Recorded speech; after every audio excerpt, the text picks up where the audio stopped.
I think you're going to start to see on the, let's say, digitally native side, the entrance of more traditional financial institutions in the space, and kind of a new settlement and regulatory model. And then I think lastly is you're going to start to see even further movements towards decentralized applications. So Techsauce Global, sparking innovative thoughts. It has definitely been a whirlwind year for cryptocurrency. Despite the collapse of a major crypto exchange platform, there's still great potential for this field, given the expectations for Web3. So, how can players in the industry survive the crypto winter? Let's talk about it with one of the world's leading blockchain security service providers for moving, storing, and issuing digital assets, FireBlocks. Sarika, you're listening to another episode of Techsauce Global Podcast with me, Chawarat Yongjirannon, a global content editor at Techsauce Media. And today with me is Stephen Richardson, the head of APEC and senior vice president of financial products at FireBlocks. He's had great experience in both traditional and crypto-focused financial institutions, and his role at FireBlocks involves structuring, developing, and evaluating strategic opportunities with traditional financial services and native digital asset companies that are aligned with the growth of FireBlocks platform. Hello, Stephen. hi, thanks for having me. We're so happy that we have the opportunity to talk to you today because this topic, I think, is in everybody's mind in terms of security and the future of, digital assets. But before we take a look at the issues, can you tell us a little bit about FireBlocks? Yeah, so FireBlocks is a little over 4 years old. We're a digital asset infrastructure company, meaning we're not ourselves a financial services company like a bank or a payments company.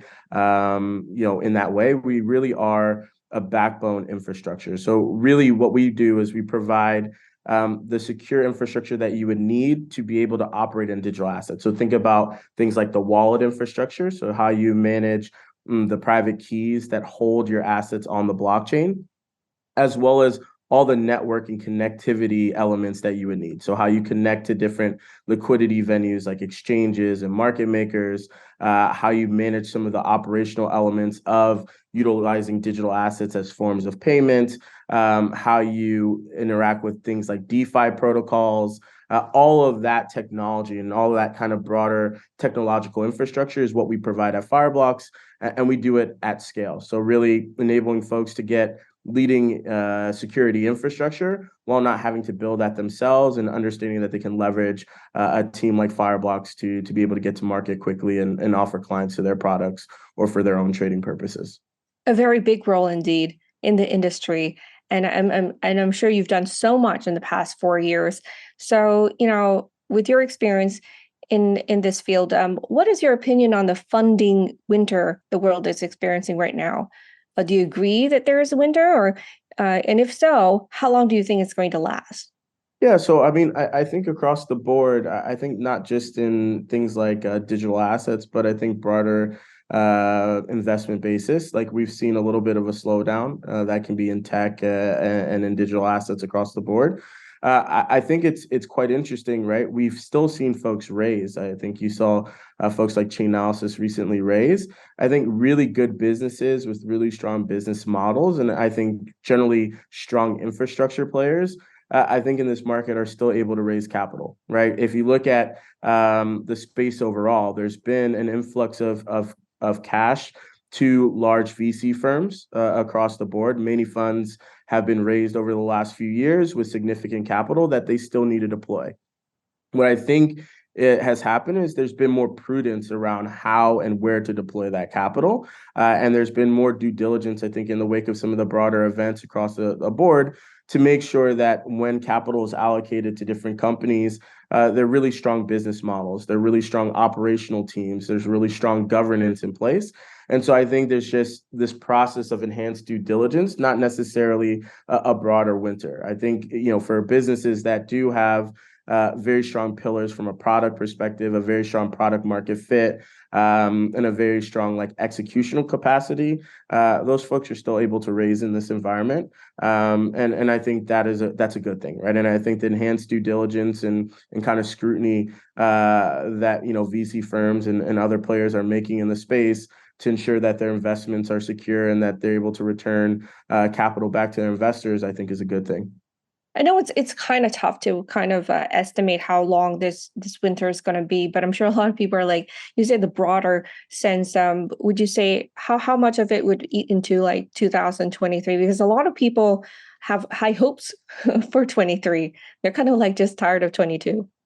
Yeah, look, I think 22 was an interesting year, right? I think at the start of 22, things were accelerating. Obviously, things like unemployment globally and in places like the US were down. There was a tight labor market as a whole. Broader macro factors looked, relatively positive. And obviously we've made the turn. And in the digital asset space, we've experienced some things that I think weren't fantastic for kind of the broader view on the space. I think the end of 2022 and the beginning of 2023, at least in the digital asset space, will be a point where people regroup, right? I think we've seen crypto winters before. I think this is the third one I've experienced. And generally in those bases, the good companies, the strong companies regroup and continue to build, right? And there are new entrants and upstarts, right? With lower expectations for delivery in the market that come in and in some ways potentially have a means of disintermediating or causing a little bit of a ripple in the space. So we've seen this before. I think from my perspective, you're looking at least mid 2023 before I think, probably things make a more aggressive turnaround. I think broadly speaking, every company, every technology company in the space is really thinking critically around the products that they have, the different market segments that they're entering, the broader operational framework to make sure that they're prepared to operate in that type of environment till at least mid 2023, if not the end of 2023, and go from there. But I think from our perspective, it's still an exciting space to be in, this digital asset space. There's still a lot of really interesting and unique products that are being developed, or a lot of really interesting projects that are being created. And so that leaves us excited going into 2023. Well, you're talking about regrouping and kind of like, this is not the first winter we've seen. So from your experience, what can entrepreneurs do to survive it? Yeah, so look, in the digital space, this winter feels different, right? So I think for me, the previous two winters, right, there was a question of validating the technology behind digital assets, right? Mm-hmm. Is it a scam? Is it a fraud? Is it real? Right. Mm-hmm. And I think if you look at this particular winter, in some ways, a lot of it was self-inflicted, in terms of like some of the governance and issues around credit in the space. And that's unfortunate, right? But I think we've had a validation of the technology, right? And we're seeing the technology being applied in use cases outside of the crypto native segment. So banks and other institutions are starting to step in this space, maybe from a real asset perspective rather than from a digitally native perspective, but that feels different. Now, from an entrepreneur standpoint, I think my view on it is these type of environments force you to focus on finding product market fit, force you to focus on building products, not because there's just so much opportunity out there, but because the execution basis, it has to be important, right? I think in bull markets, you see a lot of potentially interesting ideas. You see a lot of companies operating in so many different market segments and not being able to scale, right? Because it's difficult to scale a product across that many market segments, or two, just being growing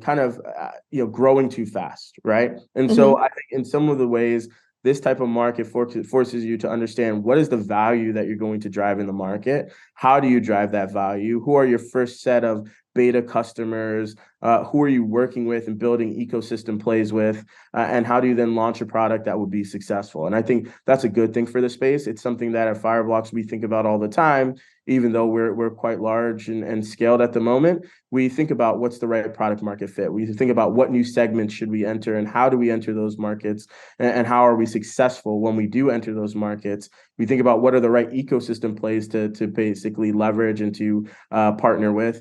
And those questions are questions that have enhanced scrutiny at a point like this. They have scrutiny for FireBlocks, I think, at all points, but even more so during a period in which it's critical to be cautious about the resources that you have and how you deploy those resources. Well, yeah, well said. I think in obstacles big or small, I think it really is an opportunity for, and we've seen it in the past, for a sector or industry to get better, to sharpen, themselves. Mhm. Um, with that said, what do you think is, or from your perspective, what do you think the digital asset landscape will be in 2023 right now? Yeah, so I think I look at it in two different ways. So my job is to look at broader financial markets, right? And so I'm not particularly only tied to the digital landscape. I think for traditional financial institutions, financial market infrastructure, central banks, we're starting to see a move towards tokenization of real assets. So things like fiat currencies. I know in places like Thailand, there's exploration of retail CBDCs by the central bank. We're seeing tokenization of things like carbon credits, ESG bonds, and other real assets. I think that's really exciting. And the question is, how does the technology that exists in the crypto native space play into what's happening in the traditional financial services space? So you look at projects like Project Guardian in Singapore, where they used a decentralized application alongside of tokenized real assets and tokenized fiat currencies. Mm-hmm. This bridging of basically what we're seeing in the crypto native space plus the real asset side of the traditional financial services space is really unique and interesting, right? And how DVP settlement will happen in these markets, I think, with the tokenization of these assets, I think is a really exciting thing moving into 2023. On the digitally native side, I think you're going to start to see a restructuring of things like settlement models in the space, right? So right now you have these really big centralized institutions, you're right, your large exchanges that were Mm-hmm. operating as both the custodian and the exchange venue, right? And in traditional markets, those are separated or they're really licensed. And you're starting to see this idea of that right market structure come into play, right? And I think that will be a huge question in terms of what that future market structure looks like in 2023. I think you're going to see and start to understand what disruption from traditional financial services looks like. So in the US, you had Fidelity start to offer brokerage of Bitcoin, of digital assets, right? Fidelity is a trusted venue, is a trusted counterparty. It's a large financial services organization with a large balance sheet, right? And you're seeing them kind of step in and play in an area where typically it was only crypto natives. BNY Mellon, for example, with their custodial offering, again, stepping into an area that was typically only held by crypto natives. So I think you're going to start to see on the, let's say, digitally native side, the entrance of more traditional financial institutions in the space, and kind of a new settlement and regulatory model. And then I think lastly is you're going to start to see even further movements towards decentralized applications. So if you look at this space right now, everyone takes what we call technology risk, right? I mean, you Mm-hmm. take it when you have a custodial platform, you take it if you have a ledger, you take it across the board, smart contracts, right? But we've seen kind of the failure of a lot of centralized entities, right? Where Mm-hmm. decisions were made outside of programming, right? Risk decisions were made by people and not by algorithms that are enforced Mm-hmm. from a technological perspective. And so I think if you look at kind of the view around things like DeFi, right? Decentralized lending pools, DEXs, et cetera, you've seen kind of enthusiasm towards the way they've been able to execute without seeing the same problems that a lot of the centralized venues have, right? And so I think there will be a lot more concentrated attention on really shoring up the risk around smart contracts, but leveraging these different DeFi applications to basically offer different services into the market without the risk that we've seen from the centralized institutions. So I think that will be another really interesting thing to watch in 2023. Very interesting indeed. I think very positive of perspective in what is potential in this field. But we can't ignore, though, the elephant in the room. There Right. has been a recent collapse of a major crypto exchange platform that has impacted um, quite a much in the industry. How do you think it has impacted from your perspective? And from the point of view of FireBlocks, are there ways or technology that can be used to prevent future collapses? Yeah, look, so obviously it's unfortunate, right? I think we're letting it play out, right? I think the regulators, law enforcement, all of those folks have been involved or are getting involved, right? And I think we'll see kind of how this whole incident plays out, and who's responsible and culpable for what seems to be a pretty large failure. I think from our perspective, right, it plays into some of the themes I talked about earlier, right? Mhm. So the idea that there's been these really large centralized institutions in a very decentralized space was kind of antithetical to like the whole idea, right? So for us, Mm. as a self-custodial platform, right, providing technology to different institutions to be able to hold their own assets and manage that, it becomes even more important to relay the importance of this type of technology and mitigating risk against centralized entities. And that's something we're paying a lot of attention to. I think secondarily, there's more attention to like settlements infrastructure. And we're working on a few products with a few partners, including some exchanges that we think really allow counterparties to gain efficiencies while trading with each other, but limit some of the counterparty risk by putting their assets on the different exchanges. So there's a lot of exciting things. We look at solving problems from a technological perspective. We don't want to provide a central intermediary. We don't want to be the central intermediary. So when we ask ourselves, we see this problem of settlement, of counterparty risk in the digital asset space. How do we solve that utilizing technology and what we have? And how do we work with different partners to basically scale that out over time? That's what we're thinking about on our side. So obviously, like I said, it's unfortunate what happened. But I think the space is relatively resilient, right? I think banks and financial institutions now start to see a real opportunity to gain a foothold, right? They have what I think a lot of digital asset native companies lost, which is trust, right? And so you trust the CM Commercial Bank, you trust the DBS, you trust the JP Morgan, you trust the Bank of America. The reason you trust them is they have credit from central banks, right? They can go to the Mhm. central bank and get credit, and you anticipate that they won't fail or central banks won't allow those banks to fail, right? So there's this double, let's say, reinforcement there that I think you'll start to see financial institutions take advantage of. And then for the crypto native space, it'll be important to figure out new technological applications that mitigate this idea of loss of trust in centralized entities.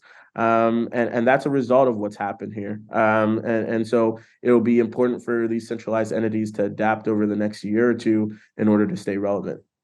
Well said. Well said. And when you talk about new technology, FireBlocks has, NPC technology that has, been pioneered by you, which is unique. Can you tell us a little bit about, the features of this technology and what can we expect in the future to be interesting technology or technology that can be used together? For example, ZK proof. Yeah. So look, I think what slightly makes FireBlocks a little bit different is at our core, we're a cybersecurity company, right? If you're operating on blockchain, it's a cybersecurity issue. It's not a financial services issue, right? So you have to think about the risks from a cybersecurity perspective. And for us, we have a team of cryptography experts and of research and development experts that basically have thought through and are thinking about constantly how to mitigate the different risks from a cybersecurity perspective. And one of those is by leveraging what we call multi-party computation. And multi-party computation is something that you're seeing the broader industry move towards. Even folks that were using multi-sig, which is, let's say, the previous generation of private key security, have all started to shift towards utilizing multi-party computation. The one advantage of multi-party computation is this idea of single point of compromise, right? So let's think about it. I like to draw a very easy parallel. You have a castle. That castle has a lot of gold. Think about the gold as your private key. The idea is that basically there are lots of different compartments and rooms where you're putting that gold. There are lots of different areas where you're guarding it to make sure that you mitigate a person from stealing that gold. Now, Hmm. there's this idea of basically a single point of compromise. So let's say you had your gold and you had your gold all in one room behind one door, right? If I'm a malicious actor, right, what I do is concentrate all my efforts on getting through that one door, right? So now you have to defend it like any private key security infrastructure should, but you've concentrated the risk to one single point, right? And in multi-sig, this idea of the private key coming together represented this one point of risk. right? Where a malicious actor could really focus a lot of their attention on compromising or gaining access to that private key when it comes together. That's multi-sig. Now, multi-party computation, what you do is actually split that private key into what we call key shares or key shards.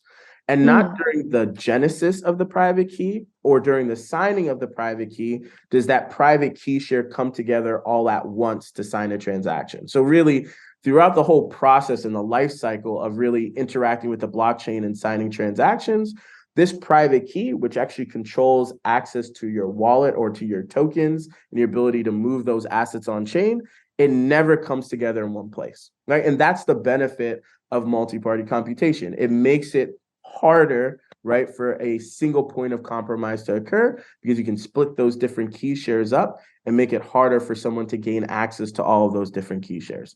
Now, from our perspective at FireBlocks, while MPC is extremely valuable and we're a market leader from the technological perspective, we don't just think about that, right? We don't just say, hey, that's good enough.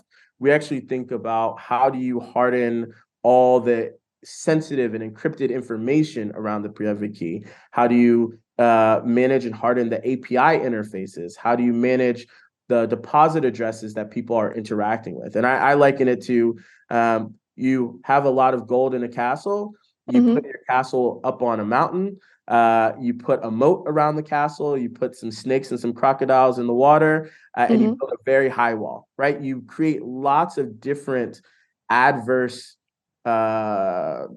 events in order for someone to try to get to the valuable part of the resource, right? And that's how we think about things at FireBlocks from what we call a defense in depth perspective. So it's not just MPC, right? It is one great component, but it is how do you put all of these other components utilizing things like Intel SGX, utilizing deep encryption, and all these other components to then mitigate a lot of the risk of operating in digital assets. Wow. Thank you for the metaphor, because I think for people who are not deep into, the terminology, they might not be able to picture it. So that was a great explanation. Another thing that has, been a buzzword in a way is, of course, crypto custody. Yep. How has the interest in crypto custody from clients increased or decreased over the past years? And what do you think this trend is going to be like in the future? Yeah, look, I think if you look at the crypto native space, it's suffering from like a broad-based skepticism, right? Good or for bad, right? Given the events that have occurred, right? You know, in traditional financial markets, you have custodians.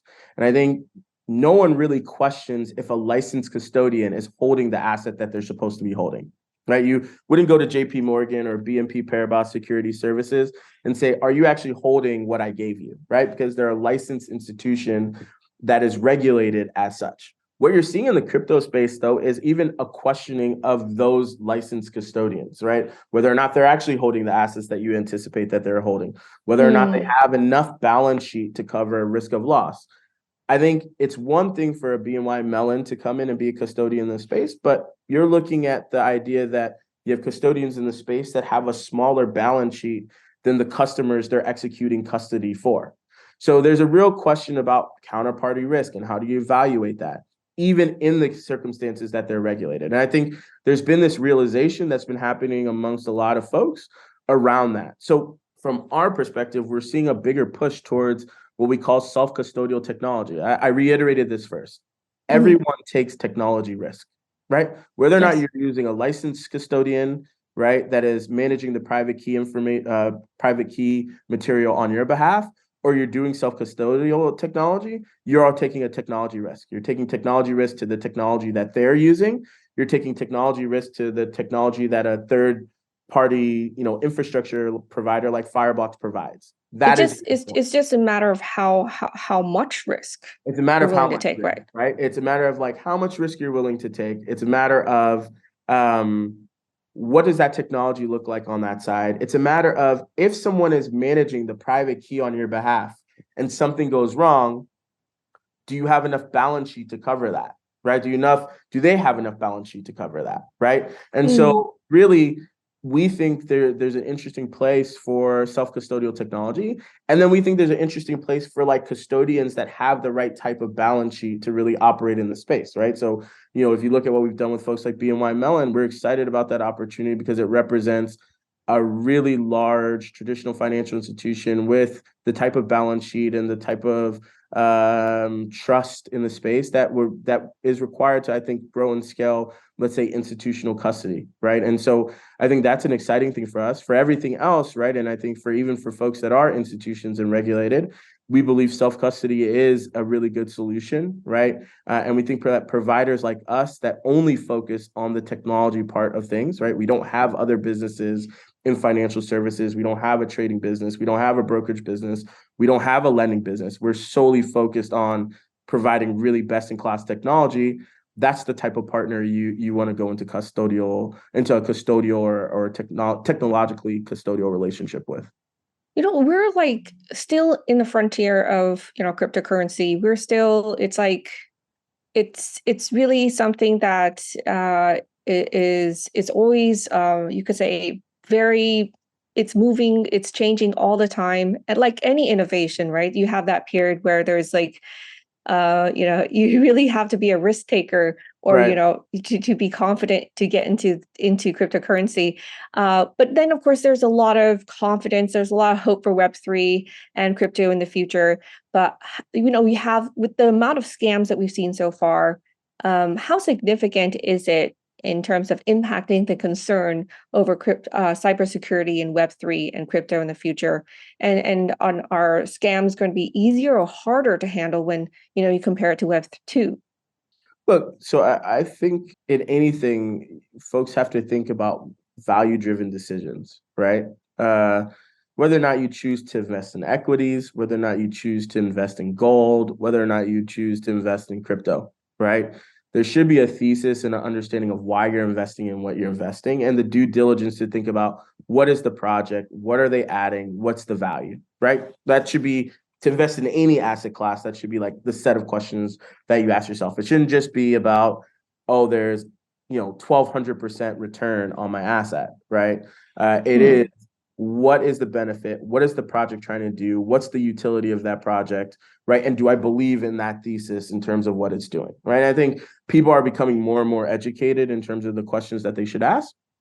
The second thing is, how do they think about security, right? What's their security philosophy? How are they managing assets? How are they managing things like security around smart contracts, et cetera, right? So I think that is the second question that I think folks should really start to ask.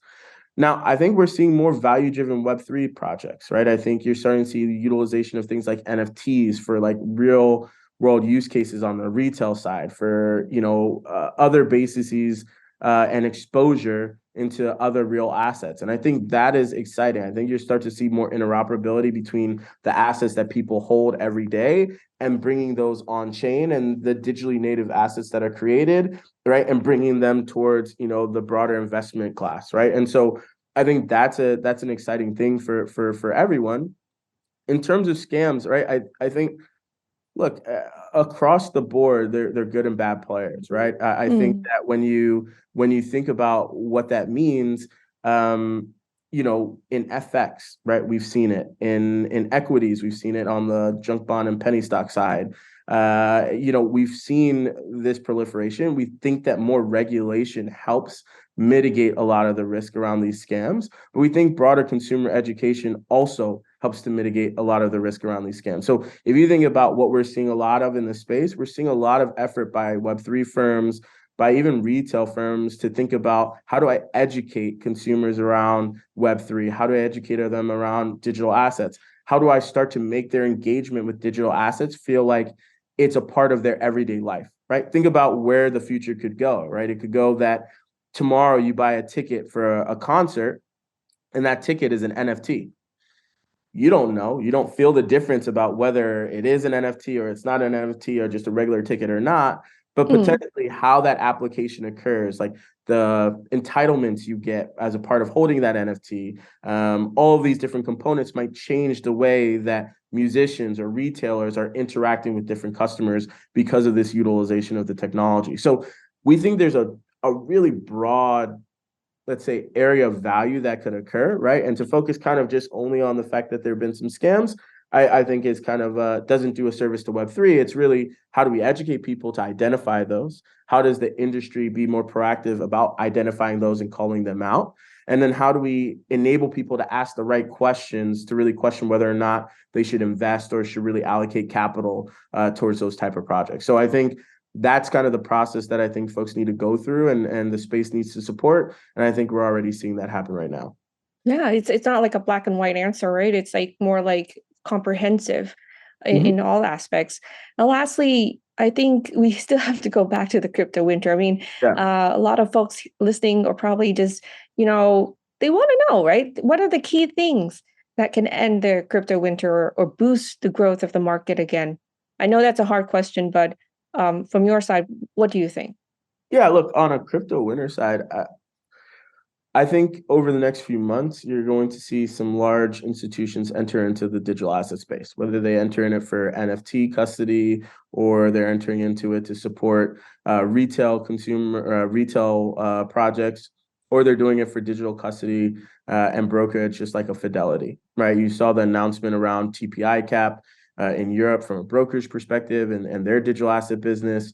We've seen what Fidelity's done. Obviously, folks like DBS have a digital asset offering for, I think, high net worth, and we're seeing kind of the exploration across the board for that.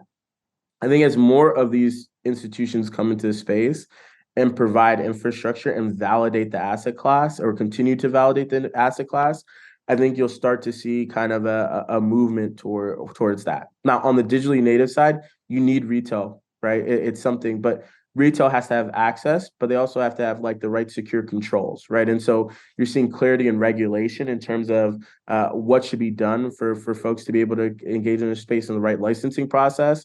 And then as we see that continue to kind of proliferate globally, then you'll see kind of a broader coordination in terms of large players stepping in and providing that access to retail.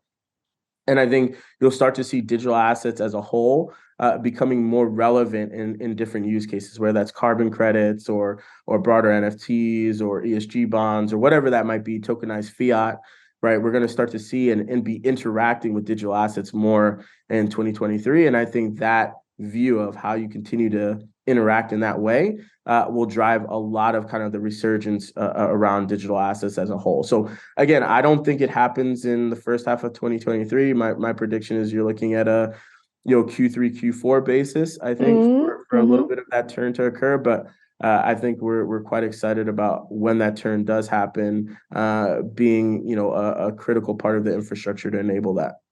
That's still a long way to go. Yeah. Like to end our talk, I think I just want to ask you to give a little takeaway for our listeners who may be happy to hear what you've been talking about and the prospects of this winter ending. But all in all, there, what's your advice for our listeners who are either startups or entrepreneurs or corporates?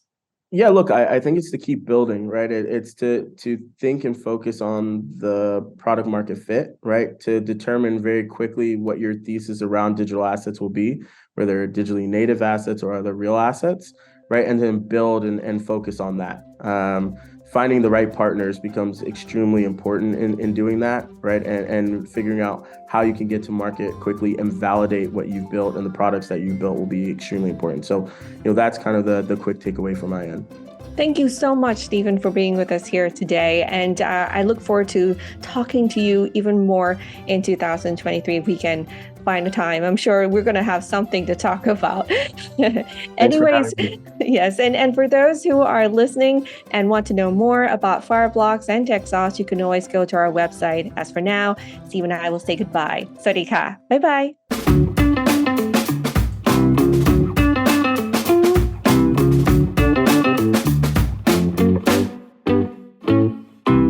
Techsauce, sparking innovative thoughts.